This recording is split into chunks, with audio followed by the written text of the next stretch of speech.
జగదేవ్పూర్ మండల ప్రజా పరిషత్ కార్యాలయంలో గ్రామ పంచాయతీ కార్యదర్శులు ఉపాధి హామీ సిబ్బందితో జిల్లా గ్రామీణాభివృద్ధి అధికారి జయదేవ్ గురువారం సమీక్షా సమావేశం నిర్వహించారు.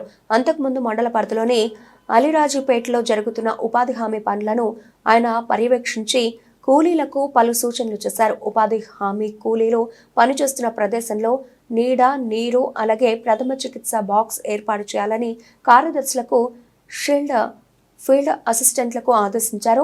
అలాగే 100 ఎకరాల్లో హార్టికల్చర్ను గుర్తించి వచ్చే ఆర్థిక సంవత్సరంలోపు పూర్తి చేయాలని సూచించారు. పశువుల పాకలు మరియు గ్రామాలు, పంట పొలాలకు రోడ్ల నిర్మాణం, గుట్టల చుట్టూ ట్రెంచ్లు, కందకాలు, నర్సరీల నిర్వహణ చేపట్టాలన్నారు.